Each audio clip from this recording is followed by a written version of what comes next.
Olá e bem-vindos. Hoje vamos mergulhar num tema complexo, mas muito importante: as ditaduras militares. E, atenção, a nossa ideia aqui não é fazer julgamentos, é mesmo só tentar perceber como é que este tipo de governo funciona, quais são as suas regras, as suas justificações e, claro, o seu impacto real. Então, para conseguirmos desmontar este tema, o nosso percurso vai ser este. Primeiro, vamos tentar perceber porquê se quer falar disto. Depois, claro, temos de definir o que é uma ditadura militar. A seguir, olhamos para o manual de instruções do regime, ou seja, como é que funciona. Damos uma vista de olhos a alguns exemplos pelo mundo fora e, por fim, vamos pôr frente a frente as promessas e a realidade para percebermos porque é que este assunto continua a ser tão relevante. Muito bem, vamos a isso. E a primeira pergunta pode de facto soar um bocado estranha. Mas por que perder tempo a analisar um regime que, convenhamos, a maior parte das pessoas rejeita? A resposta, no fundo, é bastante simples. Não se trata de o apoiar, mas sim de o compreender, para sabermos como o evitar.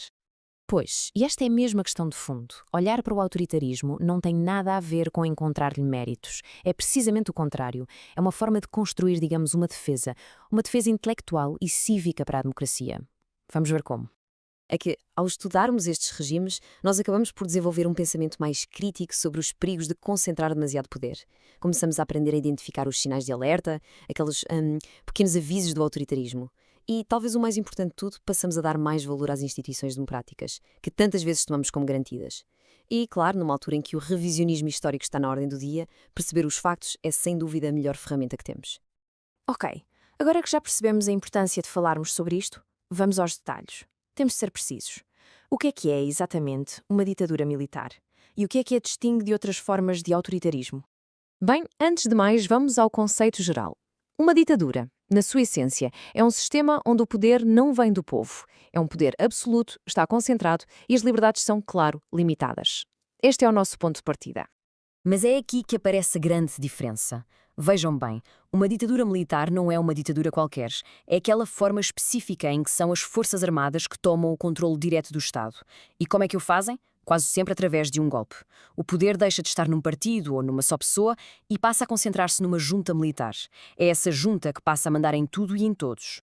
Certo, vamos então passar da teoria à prática. Como é que estes regimes funcionam no dia a dia?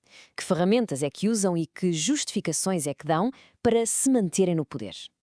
Ora bem, como é que se agarram ao poder? Basicamente, através de um controlo absoluto. A informação é controlada pela censura, eleições livres, nem pensar, são eliminadas. E qualquer oposição é silenciada, muitas vezes pela força. Além disso, todos os outros poderes do Estado, como os tribunais ou o Parlamento, ficam completamente subordinados aos militares. E tudo isto, muitas vezes, debaixo de um estado de emergência permanente que serve de desculpa para tudo. E aqui está a justificação que serve para tudo. Todas estas ações, desde a censura até à repressão mais violenta, são sempre apresentadas como sendo necessárias para garantir a ordem e a segurança da nação. É, no fundo, a grande narrativa para legitimar o poder. E durante a Guerra Fria, este argumento tornou-se ainda mais focado. Os regimes apresentavam-se como uma espécie de intervenção de emergência, temporária e politicamente neutra, que era essencial para salvar o país do comunismo e da suposta corrupção dos governos civis. Na prática, claro, a história era outra. Era uma forma de manter os civis longe do poder por tempo indeterminado. Ok, já percebemos a teoria. Vamos agora olhar para alguns exemplos concretos. Porque este não é um fenómeno que aconteceu num só sítio ou numa só altura. Longe disso. Este é um fenómeno que, infelizmente, atravessou continentes e várias décadas. Vimos-lo aqui na Europa, com os casos de Portugal e Espanha. E, claro, na América do Sul, com exemplos muito marcantes como o Brasil, o Chile ou a Argentina. E é importante sublinhar que isto não é apenas uma coisa do passado. O exemplo de Myanmar mostra-nos que esta forma de governo é uma realidade bem presente. E tudo isto nos leva ao ponto fulcral desta análise. Vamos comparar aquilo que estes regimes prometiam com o que realmente aconteceu. O que é que eles diziam que iam oferecer e quais foram as consequências reais documentadas? O contraste é gritante. De um lado, tínhamos a promessa de estabilidade, de ordem, de decisões rápidas, até de crescimento económico. Do outro lado, a realidade. Violações sistemáticas dos direitos humanos, corrupção que se espalhou por todo o lado, um aumento brutal da desigualdade, instituições completamente destruídas e um trauma social que, em muitos casos, dura até hoje. Aquele famoso milagre económico, que era tão apregoado, quase sempre acabou em dívidas externas enormes e na perda de poder de compra para a grande maioria da população. E para fecharmos, vamos voltar à pergunta com que começamos. Depois de tudo o que vimos, por que é que continua a ser tão importante falar sobre ditaduras militares hoje em dia?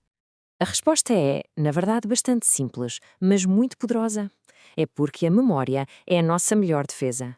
Perceber como é que estes regimes nascem, como é que se justificam e como é que funcionam é a única maneira de conseguirmos reconhecer os sinais de perigo e de podermos agir para proteger ativamente a democracia. E fica esta reflexão final. Numa altura em que vemos a história a ser, por vezes, distorcida ou reescrita, saber olhar para o presente e identificar os ecos do passado torna-se uma responsabilidade de todos. Quais são os sinais a que devemos estar mais atentos hoje? A resposta, provavelmente, começa com o conhecimento que estivemos a partilhar aqui.